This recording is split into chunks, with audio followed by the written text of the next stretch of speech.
ओम नमः शिवाय।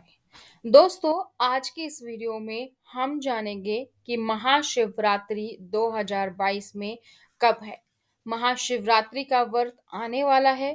इस व्रत का शुभ मुहूर्त क्या रहेगा, किस तरीके से इसकी पूजा की जाती है, कौन से मंत्र हैं, महाशिवरात्रि का महत्व क्या है और महाशिवरात्रि व्रत क्यों किया जाता है। आज के इस वीडियो में संपूर्ण जानकारी आप लोगों को मिलने वाली है, तो वीडियो को अंत तक देखना ना भूलें।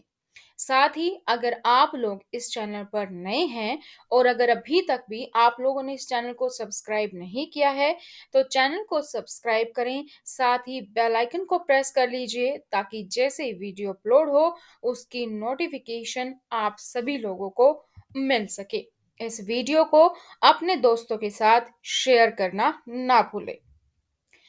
शिवरात्रि का पर्व शक्ति और शिव के मिलन का एक महान पर्व है। फरवरी या मार्च के महीने में आती है शिवरात्रि और इसको हम कहते हैं महाशिवरात्रि। वैसे तो हर महीने भी शिवरात्रि आती है जिसको हम मासिक शिवरात्रि कहते हैं। महाशिवरात्रि हिंदुओं के सबसे बड़े पर्व में से एक है। दक्षिण भारतीय पंचांग यानी कि अमावस्या अंत पंचांग के अनुसार माघ माह के कृष्ण पक्ष की चतुर्दशी को यह पर्व मनाया जाता है। वहीं अगर उत्तर भारतीय पंचांग की बात करें यानी कि पूर्णिमांत पंचांग के मुताबिक फाल्गुन मास के कृष्ण पक्ष की चतुर्दशी को महाशिवरात्रि का आयोजन होता है। लेकिन दोनों ही पंचांगों के अनुसार महाशिवरात्रि एक ही दिन पड़ती है, इसलिए अंग्रेजी कैलेंडर के हिसाब से पर्व की तारीख वही रहती है। इस दिन शिव भक्ति मंदिरों में शिव लिंग की पूजा करते हैं शिव भक्त, और रात में जागरण भी करते हैं। अगर बात करें साल 2022 में महाशिवरात्रि की, तो इस साल महाशिवरात्रि 1 मार्च मंगलवार को है। आमतौर पर शिवरात्रि का माह जो हर माह आता है शिवरात्रि का व्रत, उसे हम मासिक शिवरात्रि के नाम से जानते हैं। लेकिन माघ महीने की कृष्ण पक्ष की चतुर्दशी को महाशिवरात्रि मनाई जाती है। निषिद्ध काल पूजा मुहूर्त। निषिद्ध काल सबसे महत्वपूर्ण माना जाता है इस टाइम अपने व्रत के लिए। तो सुबह 12:08 से लेकर 12:58 तक, जिसकी समय सीमा करीब 50 मिनट की होगी। महाशिवरात्रि पारणा मुहूर्त की बात करें तो सुबह 6:45 पर 2 मार्च को होगा। चतुर्दशी तिथि प्रारंभ हो जाएगी 1 मार्च 2022 को सुबह 3:16 पर और चतुर्थी तिथि समाप्त होगी 2 मार्च को सुबह 1 बजे। व्रत की पूजा विधि की बात करें तो मिट्टी के लोटे में पानी या दूध भरकर ऊपर से उसमें बेलपत्र, आक, धतूरे के फूल, चावल आदि डालकर शिवलिंग पर चढ़ाना चाहिए। अगर आसपास कोई शिव मंदिर नहीं है, तो घर में ही मिट्टी का शिवलिंग बनाकर उसका पूजन किया जा सकता है। शिव पुराण का पाठ और महामृत्युंजय मंत्र या फिर शिव के पंचाक्षर मंत्र ओम नमः शिवाय का जाप इस दिन करना चाहिए। साथ ही महाशिवरात्रि के दिन रात्रि जागरण का भी विधान है। शिव पुराण में शिवरात्रि की कथा का वर्णन है, वो कथा भी आप जरूर पढ़ें या सुनें। शास्त्रीय विधि विधान के अनुसार शिवरात्रि का पूजन निषिद्ध काल में करना सर्वश्रेष्ठ रहता है। हालांकि भक्त रात्रि के चारों प्रहरों में से अपनी सुविधा अनुसार यह पूजन कर सकते हैं। दोस्तों, अगर आप जानना चाहते हैं शिवरात्रि व्रत के नियम क्या हैं, इस व्रत में क्या करना चाहिए, क्या नहीं करना चाहिए, शिवरात्रि व्रत की कथा, पूजन सामग्री, पूजन विधि, ये सारी वीडियो चैनल पर अलग-अलग भी अपलोड कर दी गई हैं, तो आप वहां से भी देख सकते हैं। महाशिवरात्रि की जो पौराणिक कथा है, वैसे तो शिवरात्रि को लेकर बहुत सारी कथाएं प्रचलित हैं, लेकिन विवरण मिलता है कि भगवती पार्वती ने शिव को पति के रूप में पाने के लिए घनघोर तपस्या की थी। और पौराणिक कथाओं के अनुसार इसके फलस्वरूप फाल्गुन कृष्ण चतुर्दशी को भगवान शिव और माता पार्वती का विवाह हुआ था। यही कारण है कि महाशिवरात्रि को अत्यंत महत्वपूर्ण और पवित्र माना जाता है। वहीं गरुड़ पुराण में इस दिन के महत्व को लेकर एक अन्य कथा भी कही जाती है, जिसके अनुसार इस दिन एक निषाद राज अपने कुत्ते के साथ शिकार खेलने गया, किंतु उसे शिकार नहीं मिला। वह थक कर भूख प्यास के कारण परेशान होकर एक तालाब के किनारे गया, जहां बिल्व वृक्ष के नीचे शिवलिंग था। अपने शरीर को आराम देने के लिए उसने कुछ बिल पत्थर तोड़े जो शिवलिंग पर भी गिर गए। अपने पैरों को साफ करने के लिए उसने उन पर तालाब का जल छिड़का, जिसकी कुछ बूंदें शिवलिंग पर जा गिरी। ऐसा करते समय उसका एक तीर नीचे गिर गया, जिसे उठाने के लिए वह शिवलिंग के सामने नीचे को झुका। इस दिन शिवरात्रि के दिन शिव पूजन की पूरी प्रक्रिया उसने अनजाने में ही पूरी कर ली। मृत्यु के बाद जब यमदूत उसे लेने आए, तो शिव के गणों ने उसकी रक्षा की और उन्हें भगा दिया। जब अज्ञातवश महाशिवरात्रि के दिन भगवान शंकर की पूजा का इतना अद्भुत फल मिलता है, तो समझ बूझकर देवादिदेव महापूजन का कितना अधिक फलदायी होगा।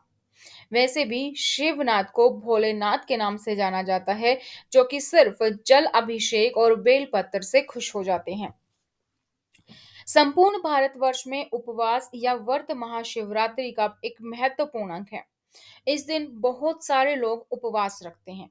हिंदू धर्म के दूसरे त्योहारों पर जहां पूजा के बाद भगवान को भोग लगाकर प्रसाद ग्रहण किया जाता है, वहीं शिवरात्रि का व्रत पूरे दिन चलता है और सुबह सूर्योदय के पश्चात ही इसे खोला जाता है। महाशिवरात्रि उपवास व्रत के कुछ सरल से नियम हैं। महाशिवरात्रि के उपवास के कुछ नियम हैं, जैसे कि कुछ श्रद्धालु निर्जल उपवास रखते हैं तो कुछ फलाहार करते हैं। वैसे उपवास में फल और जल का मिश्रण होना चाहिए। यानी यदि आपको प्यास लगी है तो आप जल का सेवन कर सकते हैं, और आपको भूख लगी है तो आप फल का सेवन कर सकते हैं, जिससे शरीर हल्का भी रहेगा और वो भोजन आप जो कर रहे हैं वो पच भी जाए। महाशिवरात्रि के समय आप जो भोजन करते हैं उसमें दाल, चावल, गेहूं यानी कि किसी भी अन्न और सादे नमक का उपयोग नहीं होना चाहिए। सादे नमक की जगह आप सेंधा नमक का उपयोग कर सकते हैं, और अगर आप पूरे दिन उपवास नहीं रख पा रहे हैं तो भोजन में आप साबूदाना खिचड़ी, कुट्टू के आटे की पूड़ी, सिंघाड़े का हलवा, समा के चावल, कद्दू का सूप, ये सब इस्तेमाल कर सकते हैं। अब बात करते हैं दोस्तों महाशिवरात्रि व्रत के महत्व की।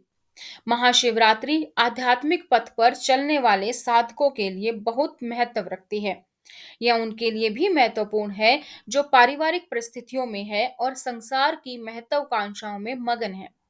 पारिवारिक परिस्थितियों में मगन लोग महाशिवरात्रि को शिव के विवाह के उत्सव की तरह मनाते हैं।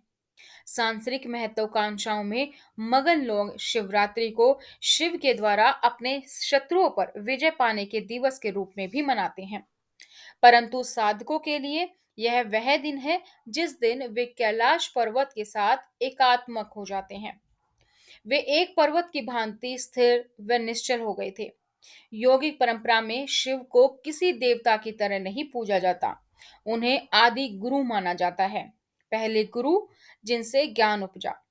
ध्यान की अनेक सहस्त्र शताब्दियों के पश्चात एक दिन वे पूर्ण रूप से शिथिल हो गए, और वही दिन महाशिवरात्रि का था। उनके भीतर की सारी गतिविधियां शांत हो गई, वे पूरी तरीके से स्थिर हो गए। इसलिए साधक महाशिवरात्रि को स्थिरता की रात्रि के रूप में भी मनाते हैं।